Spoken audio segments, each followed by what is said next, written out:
There is a place at the very heart of old Europe that no Hollywood epic has ever captured. No Colosseum here, no Acropolis, no pyramids or Mayan temples. None of those names whispered in reverent tones in tourist guides. No great deserts, no sacred rivers, no volcanoes that once buried entire civilizations in ash. There is only fog. Fog that rises every morning from deep ravines, enveloping ancient stones so slowly, so solemnly, as though history itself is in no hurry to reveal itself to uninvited guests. The rivers Alzette and Petrus flow below, 50 meters down in the gorge, and their voice reaches upward as a muffled whisper from another time. A whisper in which, if you listen carefully and patiently enough, you can make out echoes of 10 centuries of wars, treaties, betrayals, and extraordinary flourishing. Above, a city stands. It is more than 1,000 years old. It was built on a rock, not because it was beautiful, but because it was the only way to survive in a world where empires surrounded you on all sides. French, Spanish, Austrian, Prussian, German, they all came here, they all left, and the city remained, standing, silent, accumulating. This is Luxembourg, a country of 2,596 square kilometers, smaller than the Moscow region, smaller than Cyprus, smaller than some national parks. About 700,000 people live here, as many as in one large district of Moscow. It is squeezed between France, Germany, and Belgium so tightly that from any point in the country, a foreign border is no more than 50 kilometers away. It has no coastline, no oil, no rare earth metals, no thermal springs, no exotic spices, no strategic minerals that great powers have started wars to possess. And yet, more wealth is produced per capita here than in any other country on Earth. More than in the United States, almost twice as much. More than in Norway with its oil fund. More than in Switzerland with its legendary bank vaults. More than in Qatar, which floats on petroleum. Luxembourg's GDP per capita exceeds $120,000 a year, a figure that leaves economists breathless and that no standard macroeconomics textbook can adequately explain. How does this even work? How did a patch of land surrounded by foreign borders, with no natural resources, no colonies, no great army, no coastline, and no obvious advantages, become one of the wealthiest territories that have ever existed on this planet? There are countries that grew rich on oil, countries that grew rich on trade routes, countries that grew rich on conquest. Luxembourg fits none of these categories. Its story is a story of a different kind of wealth. Wealth born not from earth or sea, but from the mind. From the ability to see what others cannot. From the capacity to occupy precisely that position which at any given moment in history turns out to be indispensable. The answer does not lie on the surface. It is hidden, deep, in the rock, in history, in a legend about a creature that once came from the water and gave this land its name, in decisions made behind the closed doors of boardrooms and ducal chambers, in 23 kilometers of underground tunnels that to this day pierce the living bedrock beneath the cobblestones of the old city, in the names of people born here who changed the world, names that most people know without suspecting that behind them stands this small country on a cliff. Today, we descend. Today, we will pass through 19 sieges, 7 destructions, 3 industrial revolutions, and 1 financial secret that changed the architecture of the world economy. We will meet grand duchesses and banking architects, national poets, and the builders of European institutions. We will watch a tiny country become in turn a fortress, a neutral buffer zone, a steel mill, an invisible vault for world capital, a digital capital of a continent, and a pioneer of the space economy. And in the end, we will return to the fog, because the fog over the gorges of the Alzette goes nowhere. It simply waits. Welcome to Luxembourg, the country that was erased and erased everyone else. Before we speak of fortresses and billions, we need to understand what this land looks like, because the landscape here is not merely a backdrop. The landscape here is character. Luxembourg divides into two very different halves. The north of the country is called the Islek, a continuation of the Ardennes Mountains, dark coniferous forests, deep valleys, rocky rivers, fog that does not lift for weeks. In winter, snow falls here and stays far longer than is normal for Western Europe. Villages are small, roads are narrow, the stones are old. This is the land of shepherds and woodcutters, a land in which the medieval feels not like a metaphor, but like the texture of the air itself. The south is a different world entirely. This is the Gutland, the good land. Gentle hills, fertile fields, vineyards on the slopes of the Moselle Valley. This is where Luxembourg wine is made. Quiet, elegant, almost unknown outside the country, yet highly prized by those who know it. Riesling, Pinot Gris, Auxerrois. Luxembourg's Moselle wines rival their German counterparts in quality, but almost no one outside the region has tasted them because the country is simply too small to create its own export scale. And at the very center, between north and south, the capital, Luxembourg City, a city that is itself a paradox. The old city sits on a plateau, three sides, deep ravines. One side, a gentle incline along which a tram runs today. The ravines are not flat, they are alive. Rivers flow along their floors. Trees grow on their slopes. In the cliffs, those very tunnels. And above, on the plateau, cobblestones, cathedrals, the ducal palace, markets, cafes.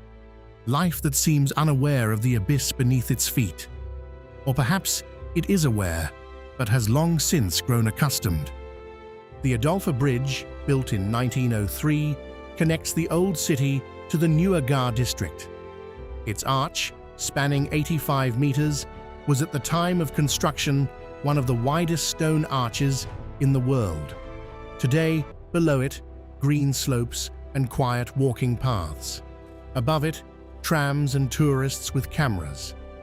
This bridge is one of the city's symbols, and there is something telling about it in the context of the Luxembourg character. To connect opposite banks, always, whatever the cost. And a little further, the Kirchberg district. Glass towers, modern buildings, wide boulevards. Here are the European Court of Justice, the European Court of Auditors, the European Investment Bank. Here are the headquarters of banks and funds. The architecture is deliberately neutral, international. It says nothing, except money and power. Two faces of one city, a medieval cliff and a glass district, fog over the ravines and server racks in data centers, a legend about Melusine and transactions through the Clearstream system. All of this, one city, one Luxembourg. Imagine a cliff, sheer, red-brown, in places almost black from moisture and time. It drops 50 meters straight down into a river gorge, and below, cold water, darkness, and stone. This cliff is called the Bock. On this rock, in 963 AD, Count Siegfried of the House of Ardennes built a castle. He acquired the cliff from the Abbey of Saint-Maximin in Trier in exchange for land elsewhere. A strange transaction, fertile fields given away for a bare vertical rock above a river. But Siegfried was a military man. He saw what the monks could not. Nature had already built the fortress. All that remained was to complete what was missing. Three sides, a sheer drop. One side, a narrow stone ridge just meters wide, the only possible entrance. Build a wall here, and you are invulnerable. Not because you have more soldiers, but because your enemy has no room to maneuver. The gorge below is not merely a beautiful view. It is death for any assaulting column. From this first construction, a city grew. Its Latin name, Luxembourg, means little castle, a little castle on a great cliff. From this contradiction, small and large, modest and impregnable, the entire history of this country emerged. But what happened next does not fit the logic of a small country. In the 11th and 12th centuries, Luxembourg grew into one of the significant feudal counties of the Holy Roman Empire. It was ruled by people of genuine historical stature. Count Henry VII became Holy Roman Emperor in 1308, crowned in Rome, waging war in Italy. His son, John the Blind, Count of Luxembourg, became King of Bohemia and one of the most romantic figures of medieval Europe, John the Blind. This name deserves to be spoken slowly. He lost his sight at 36, by one account from illness, by another from failed medical treatment.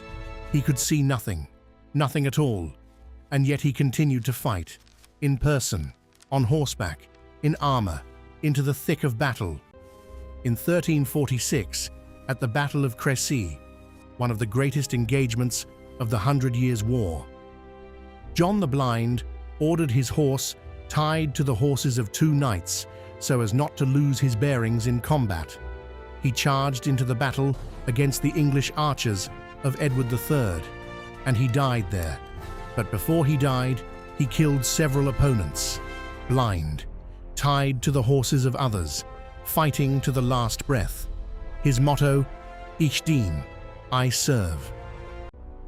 The Prince of Wales, son of Edward III, was so struck by John the Blind's courage that he took his motto and the ostrich feathers from his helmet as his own heraldic symbol. Since then, Ich dien and 3 ostrich feathers have been the heraldic symbol of every Prince of Wales to this day. A Luxembourg count who could not see became a symbol of the English monarchy. The little castle on the cliff was already producing people who changed history.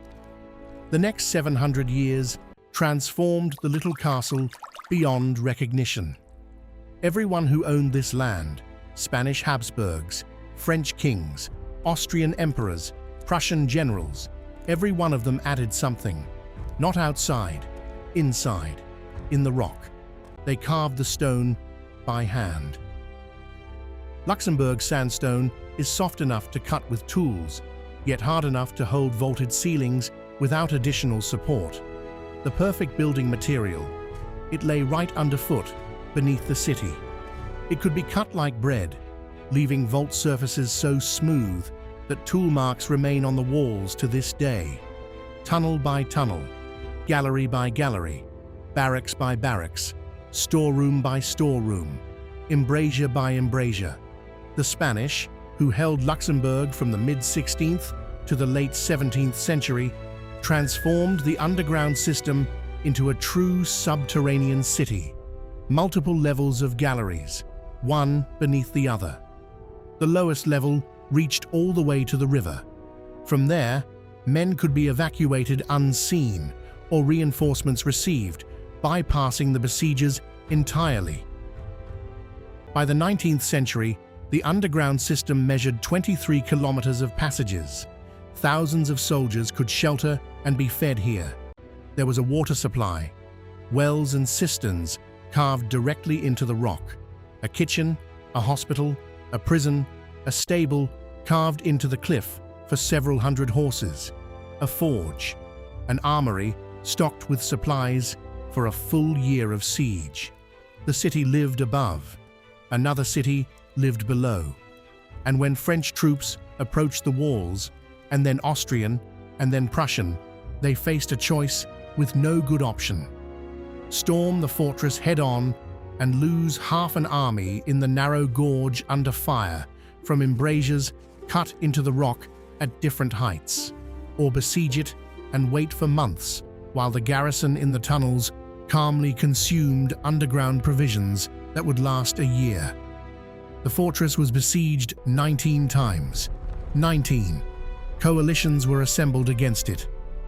The greatest military engineers of the age were sent against it, including Vauban himself, the brilliant fortifier of Louis XIV, a man who redesigned hundreds of fortresses across Europe and was the supreme authority on siege and defense. Vauban inspected the Bock in person. He studied the angles of fire, the width of the gorges, the quality of the stone, and he admitted he had never seen a better natural fortification anywhere in the world. So Luxembourg earned its first title, the Gibraltar of the North. Not a metaphor, a military assessment. And yet the country was conquered anyway, again and again, not by storming the fortress, but by handing it over in treaties, signed away at congresses, traded like a piece in a diplomatic game of great powers.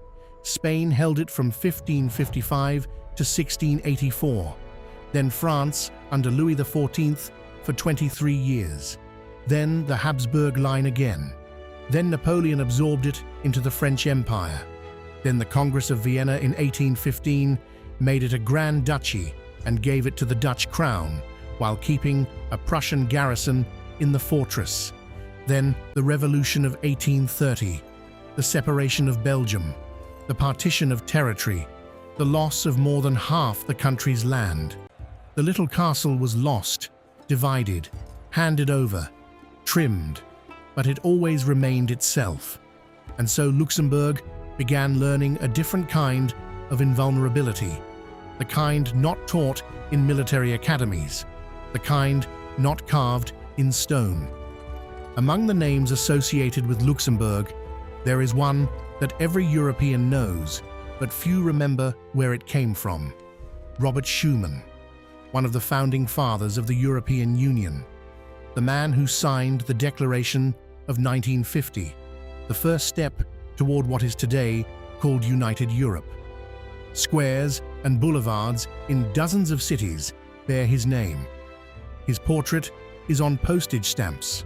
His ideas underlie the peace in which 500 million Europeans live today.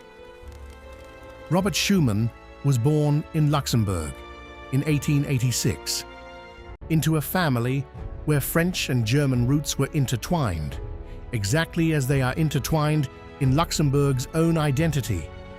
He thought in German, spoke French, served in the German army during the First World War, because at that time, his native Luxembourg was part of the German Customs Union, and after the war became a French politician and the architect of European reconciliation. A man from a border, a man who knew from personal experience what it meant to live between empires, and who invented a way of making it so no one would ever again have to choose between them. But Schuman is not the only name. There is another, less solemn, closer to the daily lives of most people on the planet. In 2003, a group of developers created a program that allowed people to speak to each other over the internet for free. The company was registered in Luxembourg. It was called Skype. Within 2 years, 100 million users.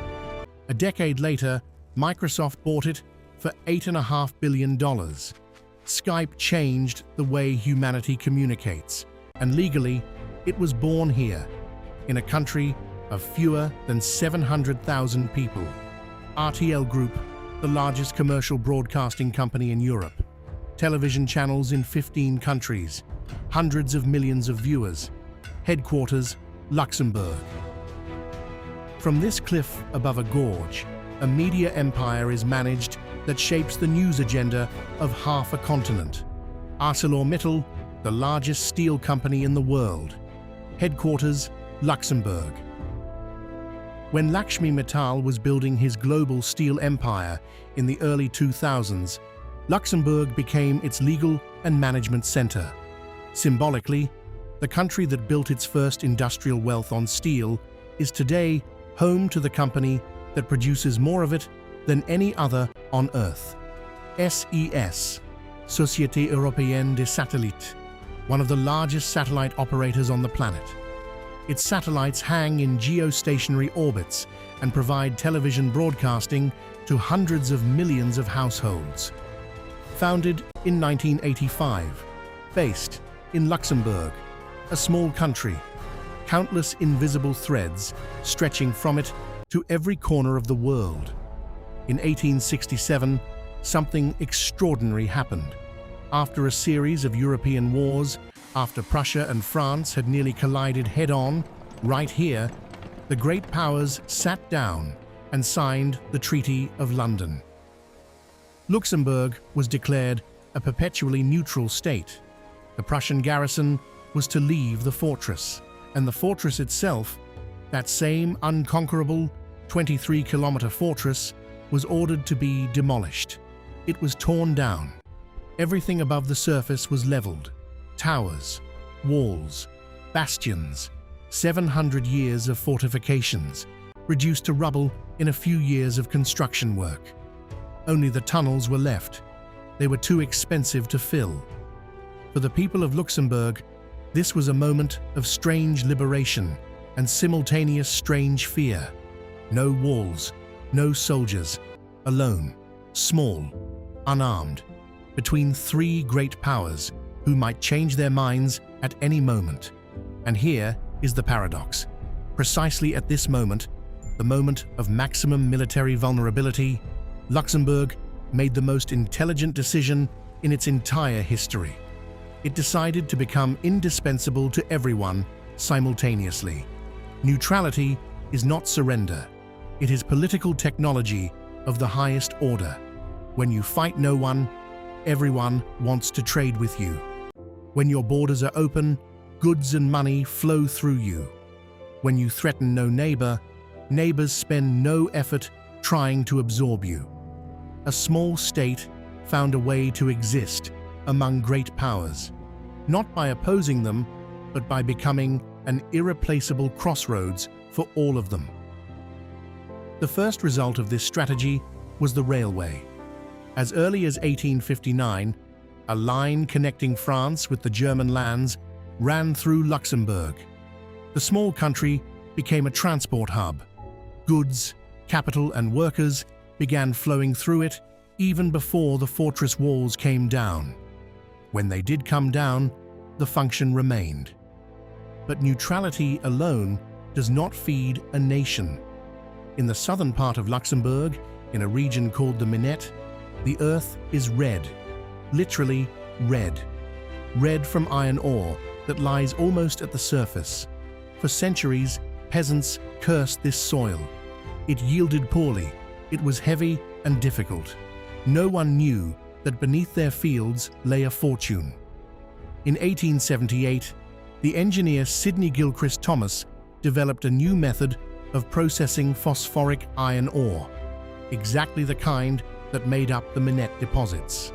Until this discovery, phosphoric iron was considered practically unusable for producing quality steel. After it, the same ore became highly prized raw material. Luxembourg had been sitting on a mountain of gold it did not know existed. An industrial revolution in miniature unfolded with extraordinary speed. A small country with a population of fewer than 300,000 built blast furnaces, smelted iron, rolled steel, and exported it across Europe. By the early 20th century, Luxembourg was among the world's largest steel producers. Per capita, it outpaced Germany, France, and Great Britain. A tiny country, a steel superpower. The key insight was that Luxembourg, from the very beginning, was forced to think globally. There was no domestic market, so produce for export. From the first day, access to international markets. From the first day, a global orientation as not a choice, but a necessity. Steel brought new people. Italian workers came with their families, Polish workers, Portuguese, later. Each generation brought new languages, new traditions, new surnames. Luxembourg was already becoming the Babylonian mingling of cultures it is today. Steel gave the country roads, infrastructure, banks, the imposing architecture of a capital city. Steel paid for Luxembourg City's wide boulevards, representative buildings, parks. But steel does not last forever. By the 1970s, the global steel market collapsed. Cheap metal from Japan, then South Korea, then China displaced European producers. Luxembourg lost tens of thousands of jobs within a single decade. Entire cities of the Minette emptied. The Red Earth stopped feeding its people. It was a moment that could have been catastrophe, and it became a turning point. While the steel industry was dying, something quiet, almost imperceptible, was unfolding in Luxembourg. A third transformation, the most mysterious of all, the most long-term, the most controversial. The country decided to become a bank, not simply to build a few banks. Anyone can do that. Luxembourg created a legislative architecture that made it the ideal place for storing, managing, and moving international capital. This was a decision made at the state level, with full awareness of what was being done, and it had begun far earlier than most people realize. In 1929, 40 years before the steel crisis, Luxembourg had already passed a law on holding companies establishing minimal tax rates for foreign corporations holding assets through Luxembourg structures. The year 1929. When the rest of the world had not yet grasped what a modern offshore meant, Luxembourg was already laying its legal foundations. After the Second World War, the country found itself in a unique position. It became one of the 6 founding members of the European Economic Community in 1957. From the very beginning, inside the European market, from the very beginning, with access to the capital and corporations of all of Western Europe. And then came the instrument that changed everything: Eurobonds. In the early 1960s, American corporations wanted to raise capital in Europe, but American legislation and various European regulatory norms made this extremely complex. A neutral platform was needed, flexible enough, stable enough, with guaranteed access to European investors. The first Eurobond was issued in 1963. It was registered in Luxembourg. The issuer was the Italian State Road Corporation, Autostrade. The sum, $15 million, a modest figure by today's standards. But it was the first brick in the foundation of what would become a multi-trillion-dollar market. Luxembourg opened its doors precisely when the rest of the world was locking theirs. While other countries introduced currency controls and restrictions on capital movement, Luxembourg said, "Come, we are open, we are safe, we are affordable, we are quiet." Money flowed. In 1988, the European Community adopted the UCITS Directive, a unified standard for investment funds operating across the entire European market. Luxembourg was the first country to implement this directive into national law, the first, before everyone else. This decision paid off with mathematical precision. Today, Luxembourg is the second largest investment fund center in the world by assets under management, behind only the United States. Not second in Europe, second in the world. Funds registered here hold combined assets exceeding 5 trillion euros. 5 trillion in a country of 700,000 people. More than 150 banks from over 30 countries operate here. European offices of BlackRock, Fidelity, JP Morgan Asset Management are here. Here is Clearstream. This name means little to most people, but it is through this Luxembourg clearing hub that securities worth tens of billions of dollars are settled every single day. Clearstream is the invisible artery of the global financial system. Its center, here, on the cliff above the river Alzette. The European Court of Justice is here, the European Court of Auditors, the European Investment Bank, the institution financing the largest infrastructure projects across the entire continent, with a balance sheet exceeding 500 billion euros. Luxembourg became the invisible axis of the global financial mechanism. And behind that axis lies a story spoken only in whispers. Before we enter that shadow, let us go back 1,000 years, to a legend. They say that here, on the Bock Cliff, Count Siegfried once encountered a woman of extraordinary beauty. She stood at the water's edge, by the river Alzette, and she sang. Her singing rose from the gorge and reached the top of the cliff, and in it there was something that could not be described in words. Not simply beauty, something older than beauty, something that came from the water itself, from the stone itself. The Count fell in love. The woman agreed to marry him, but set one condition. Every Saturday, she must be left alone, locked in her chambers, and no one, not her husband, not a servant, not a guard, must look upon her that day. The Count swore his oath. They married. She bore him children. The castle prospered. The land grew rich. Harvests were abundant. Enemies kept their distance. Everything this union touched blossomed. But one day, as it always happens in such stories, the Count could not hold back. Envious advisors had whispered doubts into his ear. What does she do in the locked room? What is she hiding? Should a husband not know everything about his wife? On a Saturday, he approached the locked door. He peered through the crack, and he saw. The lower half of his wife's body had transformed into a fish's tail, or in other versions of the legend, into a serpent's, silver, scaled, alive. She sat by water that flowed from somewhere directly into the room, and was combing her hair. She turned.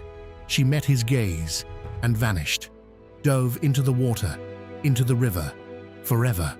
They say she has appeared on the Bock Cliff ever since, once every 7 years. A white figure at the edge of the precipice, sometimes a ghost on the old bridge of Siegfried, sometimes a reflection in the river that is there when no one stands above the water. According to the legend, if you see her and do not flinch, she will return and save the city from disaster. But if you take fright and run, disaster will come. This woman is Melusine. Her image appears on the coat of arms of Luxembourg. Her profile is struck on coins. Her sculptures stand on bridges and squares. She is the official symbol of the country. But consider for a moment what this truly means. Luxembourg chose as its symbol a creature of dual nature. On the surface, human. Within, something else entirely. A creature that guards a secret, that prospers as long as the secret remains unrevealed. That vanishes the moment someone looks too closely. Is there a more precise metaphor for a country that became the capital of hidden capital? Because Luxembourg's wealth has another side, and it is not as beautiful as the face of Melusine. In 2014, an international consortium of investigative journalists published documents under the name LuxLeaks. Thousands of pages of secret tax agreements, so-called tax rulings, concluded between Luxembourg's tax authorities and the world's largest transnational corporations: Amazon, PepsiCo, IKEA, Deutsche Bank, Accenture, and hundreds of others. The mechanism was elegant in its simplicity. A corporation creates a holding structure in Luxembourg. This structure owns intellectual property, trademarks, patents, software. The corporation's subsidiaries in Germany, France, and Great Britain pay licensing royalties to the Luxembourg structure. These royalties reduce taxable profit in the countries where the actual business operates. Profit accumulates in Luxembourg, and there, the effective tax rate under the agreed regime is sometimes less than 1%. Legally impeccable, formally within European law. In practice, the systematic extraction of tax revenues from the states where workers actually live, where factories and offices actually operate, where profit is actually created. Governments lost billions. Luxembourg collected its fee. But the most astonishing thing is not the system itself. The most astonishing thing is who built it. Jean-Claude Juncker led the Luxembourg government for 20 years, from 1995 to 2013. He personally participated in negotiations over tax regimes with the largest corporations. He personally signed legislation making Luxembourg ever more attractive to international capital. And when the LuxLeaks scandal broke, Jean-Claude Juncker was already serving as president of the European Commission, the institution that by its very definition was supposed to fight precisely such practices. This is not simply irony. It is a systemic illustration of how power works in the age of financial globalization. Scandal, hearings in the European Parliament, heated speeches, promises of reform. Several journalists who leaked the documents were convicted, then pardoned under international pressure. But the system went nowhere, because it is not an anomaly. It is the foundation. Remove it, and those breathtaking GDP per capita figures cease to be what they appear. Melusine smiles, and one more secret lives in those same 23 kilometers of tunnels that were never filled in 1867. Today, part of them has been turned into a tourist attraction, the Bock casemates, inscribed on the UNESCO World Heritage List. Tourists walk through lit galleries and listen to guides. They are shown the old cannon embrasures carved directly into the rock at heights of 20, 30, 40 meters above the river. But part of the tunnels is closed, classified. The official reason, structural instability. But the city is full of legends that certain passages lead further than the maps show. That the underground network once connected to other buildings in the city, banks, the ducal palace, churches, monasteries. That during the Second World War, valuables were hidden in the tunnels that were never officially recovered. Whether this is truth or urban myth is difficult to say. But in a city that made secrecy its profession, the line between legend and reality is hard to draw. Among the people written into Luxembourg's history, there is a name that demands a separate conversation, a name behind which lies not finance and not politics, but something rarer, dignity in the moment when its price is life itself. Grand Duchess Charlotte. She ascended the throne in 1919, at the age of 23, in a moment of acute political crisis. Her elder sister had abdicated under pressure, accused of cooperating too closely with the German occupation administration during the First World War. The small state needed a new monarch capable of restoring trust.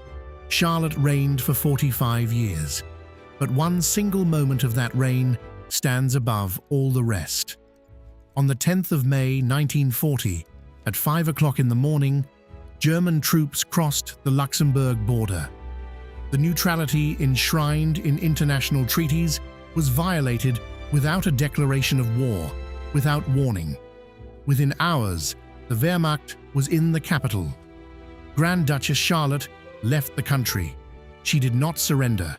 She left to continue the fight. She reached London. From there, she regularly broadcast on the Luxembourg service of the BBC. Her voice, the voice of a legitimate monarch, speaking in the Luxembourgish language, addressing her people, came from radio sets hidden in basements, covered with pillows, listened to in the dark by people risking their lives. The Nazi occupation of Luxembourg was among the harshest in Western Europe. The country was annexed, not as occupied territory, but as a direct part of the Reich. The Luxembourgish language was banned. The French language was banned. Children in schools were taught only in German. Luxembourg men were conscripted into the Wehrmacht against their will, against the will of their country. Around 10,000 Luxembourgers perished during the war years, in a country of approximately 300,000 people. But Charlotte did not fall silent. When the war ended in 1945, she returned. The people received her as they receive a legend, not simply a monarch, a symbol of those who did not surrender, a symbol of those who remained themselves, even when someone tried to turn them into something else. She abdicated in 1964, passing power to her son Jean and then to her grandson Henri, the current Grand Duke. Today, Luxembourg's monarchy is not a ceremonial decoration. It is a living thread connecting the modern state to the times when being Luxembourgish meant to resist. There is one more cultural thread that cannot go unmentioned. The Luxembourgish language, Letzeburgisch, is one of the youngest official languages in Europe. It only received official status in 1984. Before that, it existed as a spoken language, the language of the hearth and village markets, but not of law, government, or formal education. German for the press, French for the courts, Luxembourgish for the soul. This language resembles nothing around it. It grew from Moselle Franconian dialects, absorbed French words, German grammar, and added something of its own that resists all linguistic classification. Something that sounds like the land itself, simultaneously hard, like the stone of the Bock, and soft, like the fog over the Alzette. The national poet of Luxembourg is Michel Rodange. In 1872, he wrote a poem called Renert the Fox in the Luxembourgish language, an epic work still considered the summit of national literature. It is the story of a trickster fox who outwits everyone, lion, wolf, bear, and always comes out unscathed, not through strength, through intelligence, through cunning, through the ability to seem weaker than he actually is. Is it a coincidence that the national literary hero of a country that survived 19 sieges and became richer than all its conquerors turned out to be a fox? Perhaps in this lies the key to everything. And yet the strangest mystery of Luxembourg is not in the past, it is in the present, in a paradox that cannot be contained in a single formula. Before you stands a country with the highest GDP per capita in the world, a country where the average salary exceeds 5,000 euros a month, where there is virtually no unemployment, where universities are free for all residents, where public transport has been completely free since 2020. Luxembourg became the first country in the world to make all public transport free for absolutely everyone, with no exceptions, no ticket machines, no turnstiles. Free transport for everyone, on the scale of an entire country. This is not a social experiment. This is working, daily reality. It sounds like a utopia. And yet, every day, around 200,000 people cross into Luxembourg. They come to work from France, Belgium, Germany, in the morning to the offices of Luxembourg City. In the evening, back home across the border. They are called frontaliers, cross-border workers. Their number is approximately 200,000, and the entire working population of the country is around 470,000, meaning almost every second worker in Luxembourg is not a resident of Luxembourg. This is an unprecedented situation in the global economy, a country where almost half of its economic output is produced by people who do not pay taxes to that country, who do not use its schools or social infrastructure on a daily basis. Luxembourg receives their labor without bearing the full cost of their lives. Why don't the cross-border workers simply move? Why not take advantage of the opportunity to live in the richest country in Europe? Because they cannot afford to. The housing crisis is one of the sharpest in Luxembourg's history. The average price per square meter in Luxembourg City exceeds 13,000 to 15,000 euros, higher than Berlin, higher than Amsterdam, comparable to Paris and London. Meanwhile, the country is physically small. There is little land, there is nowhere to build, and the population is growing at a rate that is alarming for a small state. 20 years ago, Luxembourg had a population of 400,000. Today, nearly 700,000. Growth of 75% in 2 decades. One of the fastest demographic growth rates in Europe. And almost all of it, immigration. People come for wages, for stability, for a European passport. Programmers, financiers, lawyers, bankers from London after Brexit. Construction workers, drivers, nurses, cleaners, families from Portugal, so many that Luxembourg is sometimes called the largest Portuguese city outside Portugal. Today, nearly 48% of the population are foreign nationals, almost half. The country officially recognizes 3 languages, Luxembourgish, French, and German. But on the streets, more than 20 languages are spoken. Portuguese is the language of the largest foreign community. English is the language of the financial sector. Luxembourgish is the language of identity, which the older generation defends with growing anxiety. This is a Babylonian financial hive, beautiful, restless, alive, and in this hive, a crack.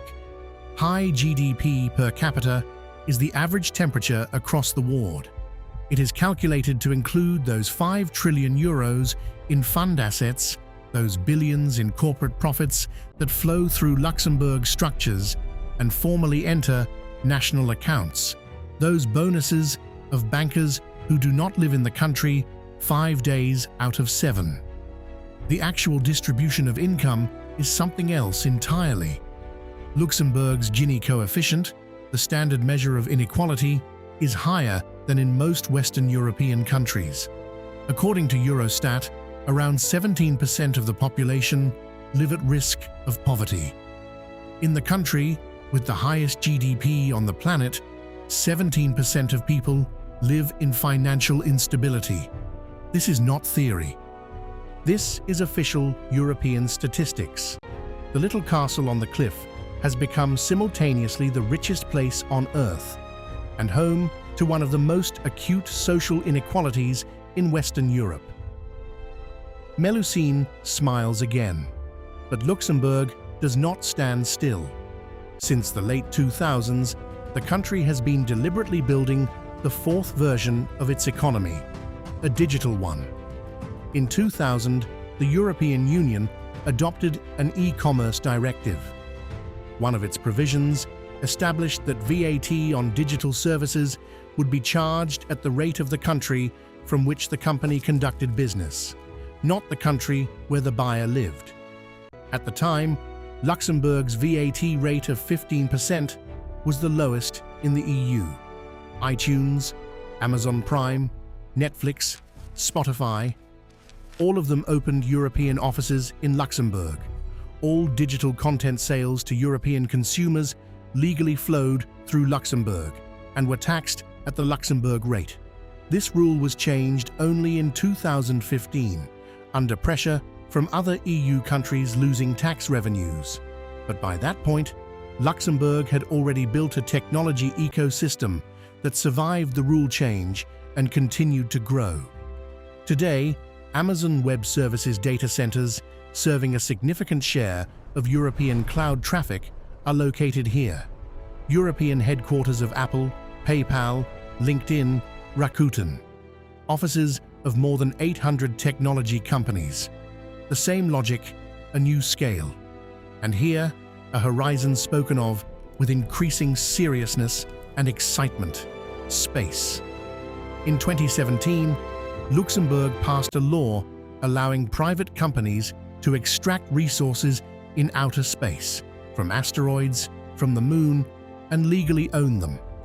The first such law in Europe, the second in the world, after an analogous American law of 2015, but the American law applied only to US citizens.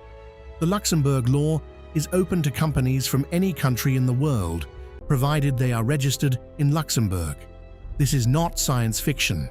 This is existing, enforceable law. Planetary Resources, a company engaged in asteroid prospecting, opened a European office here. The government invested hundreds of millions of euros in building a space cluster. Agreements were signed with space agencies and private launch companies. The country that began by mining iron ore beneath the red fields of the Manette is now preparing to mine metals from asteroids. The logic is identical to 1,000 years ago. Find what others have not yet understood how to use. Open the door first. Set the rules first. Become indispensable before others realize the role even exists. Count Siegfried saw this in the cliff above the gorge. The industrialists of the 19th century saw it in the red earth of the Manette. The financial architects of the 20th century saw it in the movement of international capital. Today's lawmakers see it in orbit. The rock looks up at the sky. But Luxembourg today does not look only upward. It also looks inward, with growing discomfort. International pressure on tax regimes is intensifying. In 2021, the OECD countries agreed on a global minimum corporate tax rate of 15%. This agreement strikes directly at the foundation of the Luxembourg financial model. Part of the country's attractiveness to international holding structures diminishes, or is supposed to diminish. How Luxembourg adapts is the central economic question of the next decade. Climate change is turning Luxembourg's valleys, beautiful, green, blessed with a mild European climate, into a zone of increasingly frequent flooding. The rivers Alzette and Sûre have several times in recent years broken their banks and flooded the lower quarters of the old city. The water that for 1,000 years was the natural defense of the fortress is now becoming a threat. Linguistic identity is under pressure. When almost half the population are foreign nationals, when English has become the working language of the financial sector, when children in kindergartens speak 10 different languages, how does what is called Luxembourg identity survive? What even is it? A language? A passport? A cliff? Fog? These are the questions Luxembourgers are asking themselves right now, aloud, in the Luxembourgish language, which has existed as an official state language for fewer than 50 years. Let us return to the fog. It rises every morning, from the gorges, from the river, from the damp Luxembourg sandstone that remembers the marks of Spanish soldiers' pickaxes and French military engineers' chisels. It covers the old city as it has covered it for 1,000 years.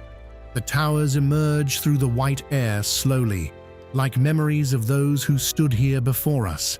The Adolphe Bridge, a steel arch above the abyss, built from Luxembourg metal, from the very iron of the Manette, hangs between two banks, between two epochs, between the past and whatever this place is still becoming.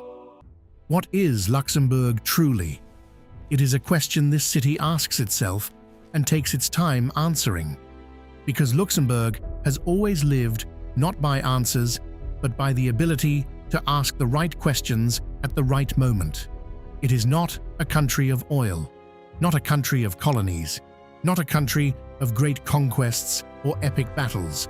It is a country of survival, a country of adaptation, a country that found itself on the edge of extinction again and again, and each time found a new way to become not merely a survivor, but indispensable. First, as an impregnable fortress on a cliff that 19 armies could not take, then as a neutral crossroads through which the goods of warring neighbors flowed, then as a steel mill that turned unusable ore into industrial power, then as a financial hub that became the invisible artery of the world economy, then as a digital capital that first grasped the logic of internet taxation, now as a jurisdiction for resources still lying on asteroids in the belt between Mars and Jupiter. Each time, the form changed. The essence did not. Flexibility, that is the true rock from which Luxembourg is made, not the box sandstone. The flexibility of thought, of law, of identity. The ability to be what the world needs at this moment, and to remain oneself in doing so. And perhaps that is precisely why Melusine, a woman of dual nature, with a human face and inhuman depth, with visible beauty and hidden secret, became the symbol of this land 7 centuries before anyone invented the word offshore. She is not simply a beautiful legend, she is a mirror. She reflects a country that knows how to show one thing and conceal another. A country where behind the facade of a small grand duchy hides global financial power. A country where behind tourist paths through the casemates lie closed tunnels no one officially discusses. A country where the highest GDP in the world coexists with a housing crisis and rising inequality. A country whose national poet glorified a fox, and in that choice proved to be more honest than any official proclamation. Count Siegfried broke his oath and lost Melusine. Europe exposed Luxembourg's tax schemes and now presses the country with international standards and minimum tax rates. The world found Luxembourg and now does not quite know what to do with it, whether to admire it or investigate it. But the city on the rock still stands. The fog rises, the towers emerge. The Adolphe Bridge holds the weight of 2 banks. The tunnels descend into darkness. Money flows through Clearstream's servers. SES satellites hang in orbit. Lawyers in the glass towers of Kirchberg write legislation about the ownership of celestial bodies. 1,000 years ago, a little castle stood here on a cliff. Then, a great fortress. Then, a steel empire. Today, an invisible financial axis. Tomorrow, perhaps, the legal home for companies mining the asteroid belt. The form changes. The essence does not.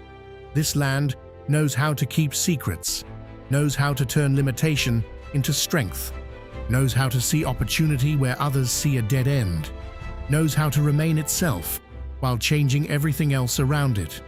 And when the evening fog descends again on the gorges of the Alzette, when the lights in the windows of the old city begin to flicker through the white haze, when the voices in 20 languages fall quiet and the city becomes what it has always been, simply a rock above a dark river on the edge of the Bock cliff.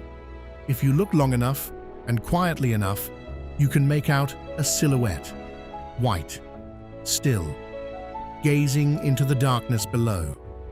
Melusine has not left. She never left. She is simply waiting for the next one who cannot resist peering through the crack.